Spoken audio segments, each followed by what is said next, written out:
Welcome back. This is Morning Express, and we're talking about the papers, and what's being put at the forefront is the latest, what is being termed as Ruto Palace coup by the Standard, and that has to do with the resolution with 173 members of parliament to hold their own rallies that are going to be people-centered and far away from the political elite and people jostling for positions or whatever other allegations they have made. And we were wondering about the common mananchi and how they can be represented and their views gathered. And you were faulting the method that is being used right now. 3,000 people trying to get their general sense of the whole document, and not everyone is involved, because even by Saturday we had people saying they have no idea what that document is about. And you are about to give us your solution to this, Mr. Osido. Probably one of the things that I think needs to be done is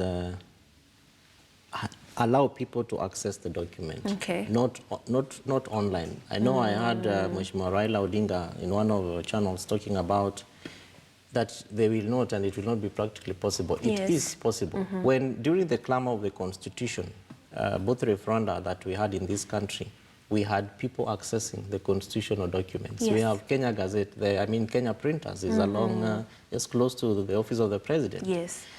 And we buy copies of county assembly bills, parliamentary legislation there, almost on a daily basis. Why can't we engage agencies of government and talk to Friends of Kenya and organizations that can be able to facilitate the printing of this document, so that we have people reading this document, and then we issue it, disseminate, share it out, so that people can actually feel, touch it, and have a sense of what it is.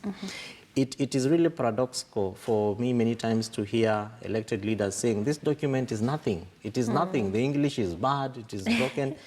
But yet, for you at least, you have had the opportunity to interact with it. How about that Mama Mboga, for whose vote will be required ultimately when, say, for example, these recommendations, some of them will go to a referendum. They will have to be taken through a critical process of understanding what exactly it is. That's one. Number two, because this is what County Governance Watch and several other organizations do on a daily basis, mobilizing and organizing citizens for citizen agency and action around things that concern them. Citizens of this country are organized in their own ways, including the Mama Mbogas. They belong to chamas. The Boda people have their own associations. The private sector players are organized. At this, in Nairobi, it's called KEPSA. You have National Chamber of Commerce and Industry, who are also based at the county levels. We have women caucuses all over in this country. We have youth networks all over in this country. Why don't we use the people that we are trying to mobilize? Because part of what government and the people who mobilize have done is to use the county commissioners. If that is the best system that works, why don't we then strengthen that administrative arm of government to work with the existing leadership of these different other organizations, including persons with disabilities, identify their leaders, then ask those leaders to give you names of people who are active in those groups, and begin to empower the network of those leaders to have conversations at the grassroots level. Because, for example, I attended the last year's BBI processes, around 4 of them. But you can imagine, in a day, you have a calendar, and you're given 45 minutes to make your presentation and you ask questions and you explain them. And within that particular time, you also have another 17 groups that have come to make their submissions to BBI. It would be much more easier if we empowered. I keep hearing the term experts. Where are these experts? Where no one... I would pride myself, I'm not an expert, but at least there are things I can do around the BBI. But no one has talked to me. There are people that I know that we have worked together with the religious leaders and other youth organizations to do a lot of work around the BBI and several other governance issues in this country. But I've talked to around 6 of them, and I think they are much more of experts than I am, because I learn a lot from them. But no one has talked to them about them being asked to be part and parcel of this process to explain these issues to Kenyans. So when I hear people talking about we are sending experts and we are beginning these conversations, where are these experts and who are there? This is not just happening at national level. Yes. We also have networks for people we call citizen action groups who drive devolution processes, service delivery processes at the counties. Right. We have asked them, has anyone talked to you around mobilizing people or what exactly is happening? No one is speaking to them. So I think that part of what the terms of reference of the task force, the steering committee, whose term was extended, is also to work with citizens to put together sector working groups or working groups around these issues.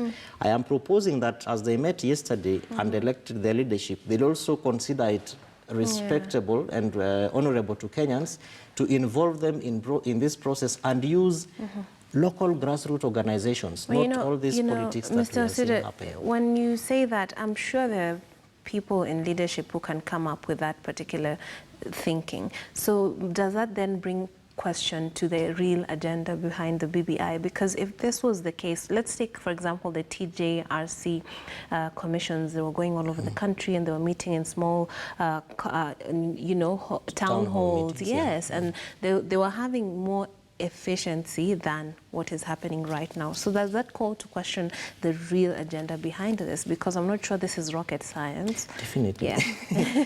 I like what you're saying because we have also had many people saying, what is this BBI? What is the handshake? Because others have said handshake and BBI are two different things. And people have asked, what is really the main agenda? But the BBI was born of the handshake. Eh? Precisely true. I believe that the main agenda of both the handshake and the BBI is fundamentally the 9 agenda items, which are issues that Kenyans know they've interacted with over and over again. But I think the reason why this is being a panacea to many people is basically because of, one, the people who are involved and the manner in which that involvement is being handled. So that if you're not part of it, then you can automatically know that you will not be in government in 2022. That therefore presents the underlying issues which are resident under the table. And this splits. But I think the interest of the common mwananchi here is supposed to be how do we benefit out of this process? And that if we are talking about devolution as one of the 9 agenda items, then how are my interests as a common citizen taken care of under devolution? When we're talking about electoral injustices, and we're not seeing a lot of reforms going on at the IEBC. Nobody, including all these people we are seeing talking about elections, manage and organize elections, including this referendum we are talking about, other than the IEBC, because that is what the IEBC Act has empowered IEBC to do. But we are not seeing IEBC commissioners in these meetings. We are not seeing anyone from IEBC talking. We are not seeing IEBC organizing meetings with citizens to ask them, what do you people think around the recommendations of the report? I met one of the directors of IEBC along the streets last week, and I was asking him, Mheshimiwa, what is going on? I had hoped that, like, IEBC would consider these BBI recommendations on electoral reforms major issues for you now to begin conversations with people who actually you engage with during elections. And you see, if everybody would just take it upon themselves and begin conversations around their areas. If we are talking about corruption, then EACC needs to come out and have a conversation with people around the recommendations on the because the political class, for whom we know that are the most corrupt in this country, and I'm saying that because there's still money and there's evidence based on what we are seeing happening in terms of the Auditor General's reports. A lot of monies that county budgets, the headlines, newspapers, and even court cases that we are seeing, and all the analysis. They cannot be the people to be talking about how to deal with corruption. Yet there are institutions that have been mandated, like IEBC, DCI, and several others. I'm looking forward to an opportunity where ODPP will convene Kenyans and tell them, by the way, we found our names in the report. What do you think about how we are supposed to be engaging? Because that way, it takes away the conversation from the political class to issue-based, issue-based, people-centered discussion, which then brings these issues around very close to the people. On Sunday at All Saints, we were told that there's going to be a meeting on BBI.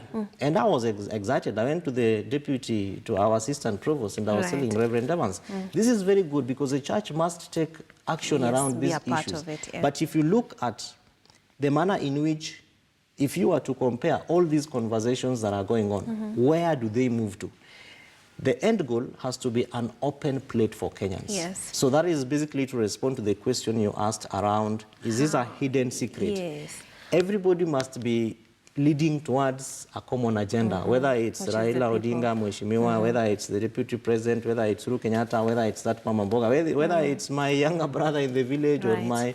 It has to be a commonly understood process. That is the only way, I think, that we'll be able to own this process as Kenyans, and we will be able to begin facilitating this process so that as a household leader in my family, I can Google BBI and begin talking to it with my household and telling them, by the way, I know you've been seeing on news, there is this thing called BBI, this is what it is, this is why it is happening, these are the recommendations, all these rallies that are happening because of ABC. And perhaps bring to fore a sense of trust that this will actually bring about real change. And I guess that would help in extricating the politics from it, as opposed to rallies or parallel rallies or whatever has been resolved.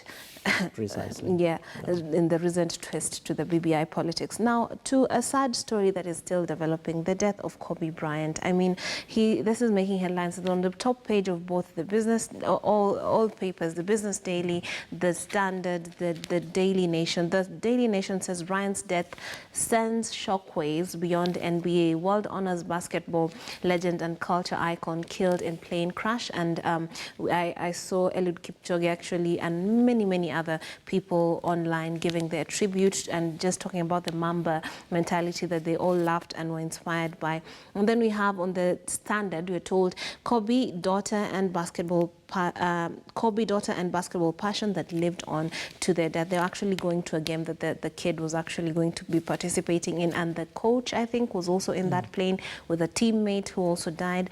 Gone too soon is the headline on the Business Daily. They say Kobe Bryant, sports stars, celebrities pay tribute to the basketball legend, and clearly, truly, he was 41 years old. His daughter was 13. The other people in the crash are also quite young, and definitely they did leave the world too soon. What do you make of it?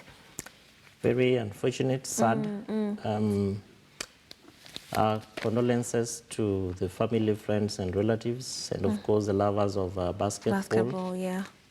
I think for me, a lot of things come to fore. One is what really caused the crash. What are the underlying issues? I think probably there would be need to initiate an investigation. At least bring closure. Exactly, to so that then, because this really is going to be quite something that people will be talking about for a long time, especially because basketball is a sport, and sport has a way of sports has a way of bringing people together, and people have an identity. And so there are people who probably were motivated to be basketballers because because of Kobe Bryant, and then there could be young ladies, young girls out there who are saying, when I grow up, I want to be like Yana Maria, and they are saying, suddenly it's over. So what does that mean to them? So, and that relationship that inspired so many as he was trying to nurture her into a future basketball champion, I think it also inspired a lot of parents, I'm sure, and kids who are looking to, you know, pursue sports as an option for a career path. And that really brings me to the second thing, which is talent, how we nurture our talents, you know, among young children.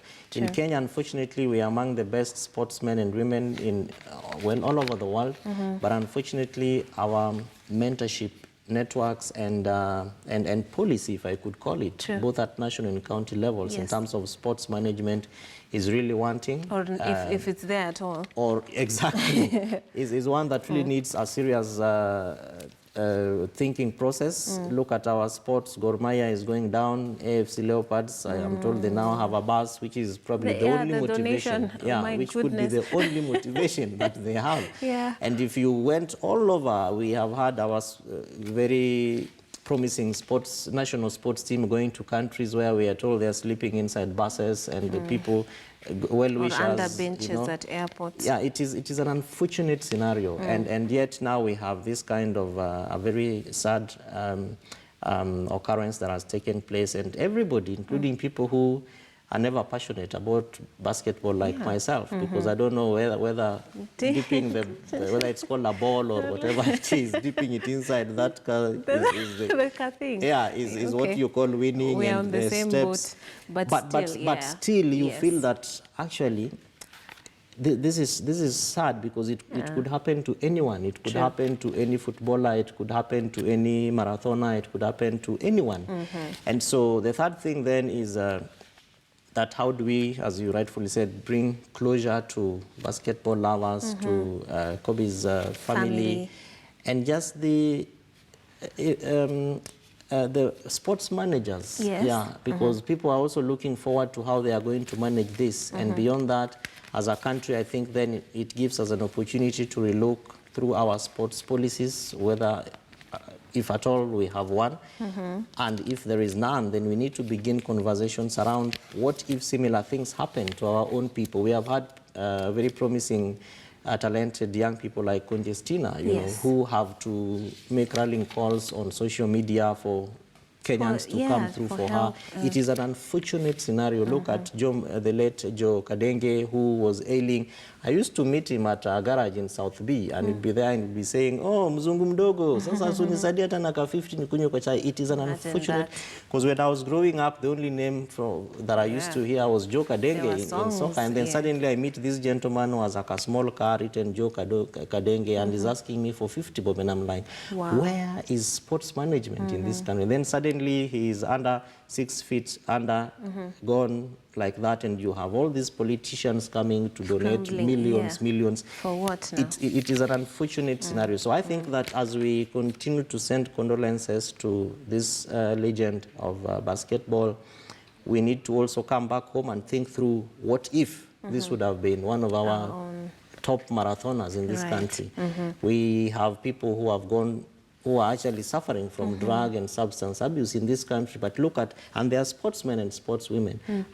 How are we managing them? Actually, you know, what are the safe spaces that we have put in place as a country and as a people, as a government, to be able to safeguard and we had lives. An NBA champion, I forget his name, but he did tour the region actually last year, and he said what he saw in terms of, he knows our champions, the runners and all that, but then what he saw in terms of the facilities, he was quite disappointed, because we can do better, and given what they bring into the country in terms of revenue, and even just the PR alone itself is quite great, and they deserve so much more than what they get. Sports managers, please wake up, wake up, work with your people. Would you say it's government, county governments, should the civil society, who sports should is actually a devolved function. Yes. Unfortunately, we have a Ministry of Sports and Culture with a full-fledged cabinet secretary. But one of the biggest challenges, which I think is an issue, and I'm saying this because we have participated in organizing for sports, for either for peace, for water, for whatever it is that people around whatever area that we're dealing with want done,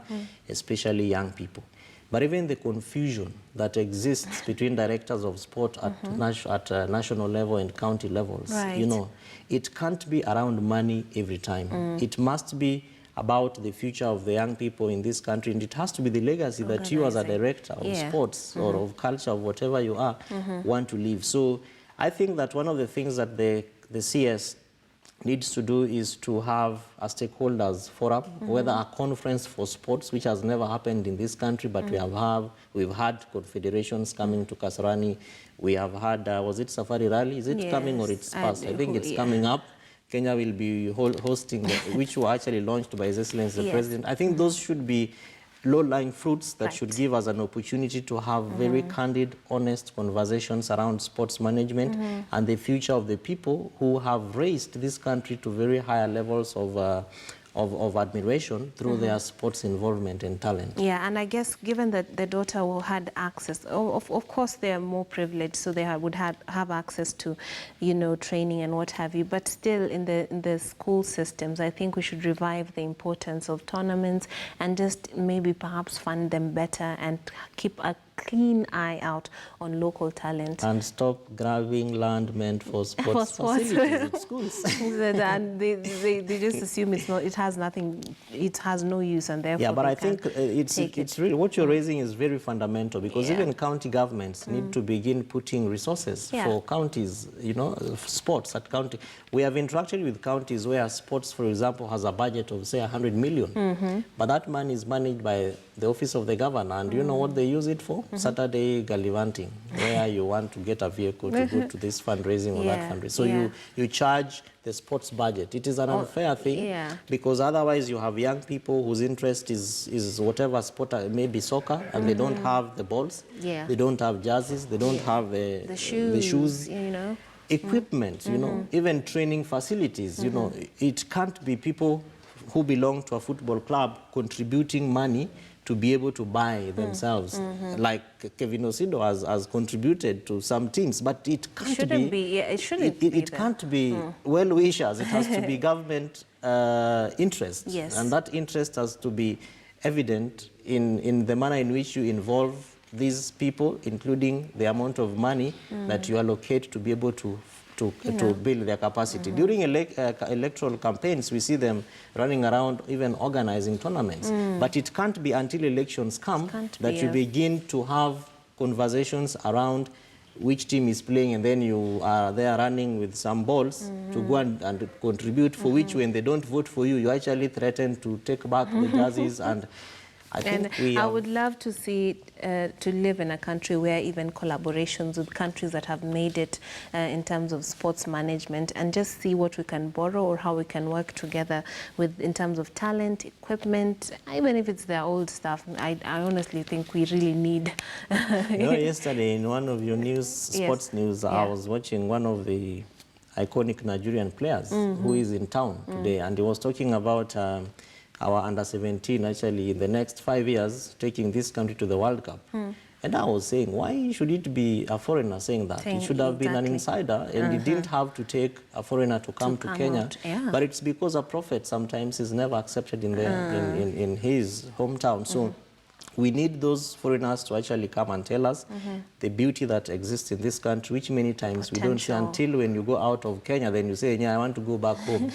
But then it has to be those kind of comments, and what they're seeing need to be eye-openers to us, and then so that we can have conversations around how do we make it better for the young people of this country. Yeah, and let's take a look at page 8 of the Daily Nation. There you go. And we're being told ODM stakes claim for more center of power. And right here we're told members claim that regional governments won't drain public purse. And all right, rather this is the standard. We're talking about the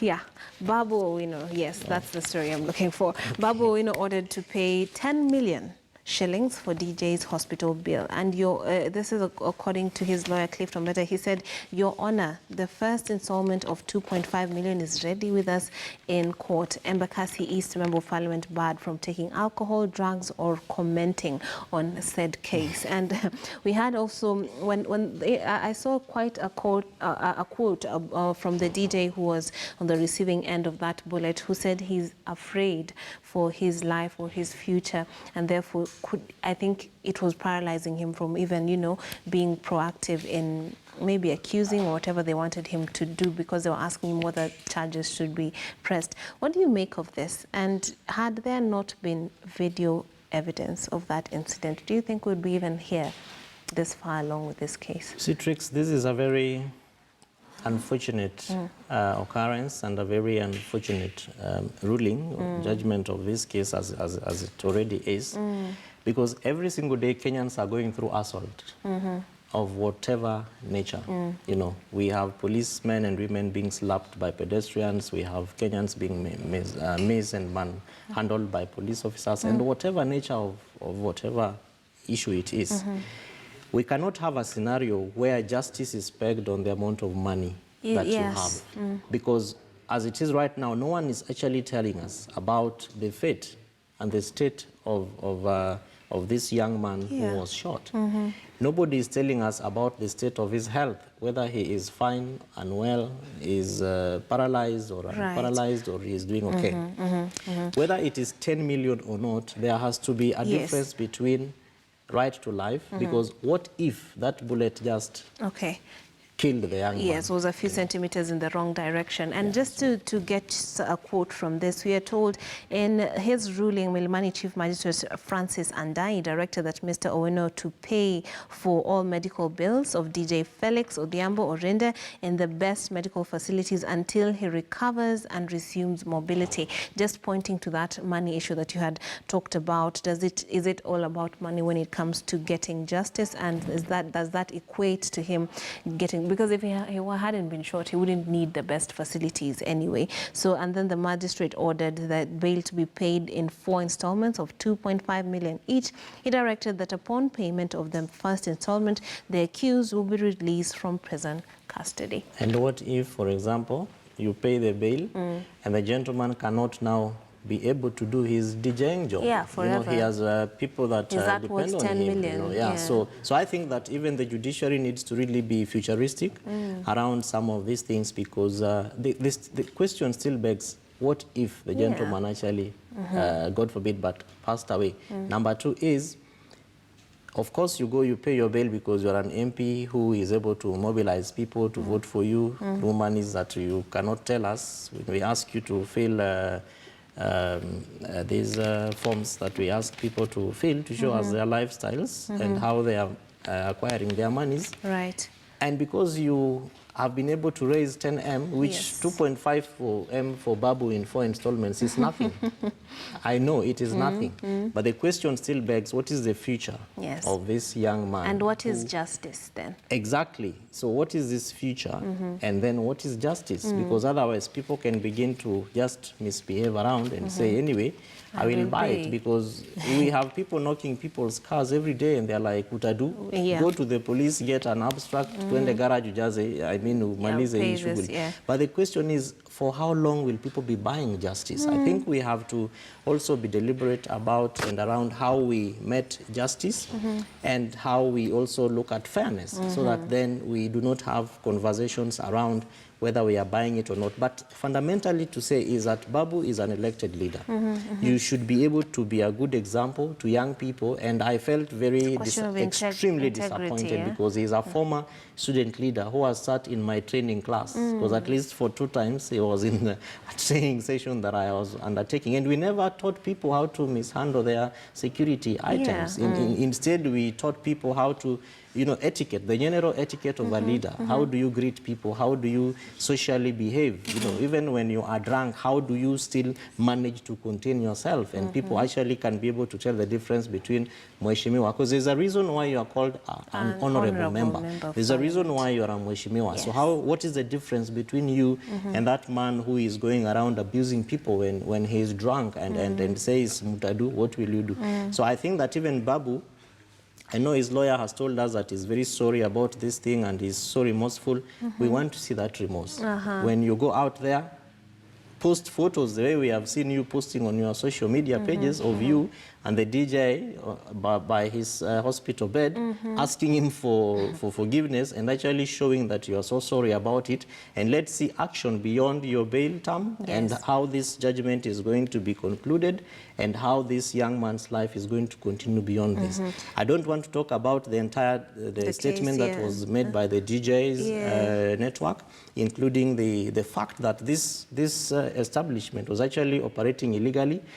It should have been closed. And in fact, 7 a.m., you go to City Hall here to register for wines and spirits, and you are given a form to fill, including when you open and when you close. And when security officers pass by, those APs from the OCS, you have to be charged. In fact, they arrest you and you go to industrial area, whichever police station is close by, and you have to go to court the following day. So we also probably need to follow up around how this entire arrangement is going to take place, including with the management of that particular establishment. Absolutely. And to me, it also brings forth the issue of leadership And we all say we need to let young people rule, but when we have young people that manage to rise to power, then you find the headlines and the things that they're associated with are all the things you are hoping they wouldn't, because you assume young people have more of a conscience, they would understand their own plight, and they will actually, this DJ is not an old guy, so you understand that this member, you'd hope that this member of parliament would actually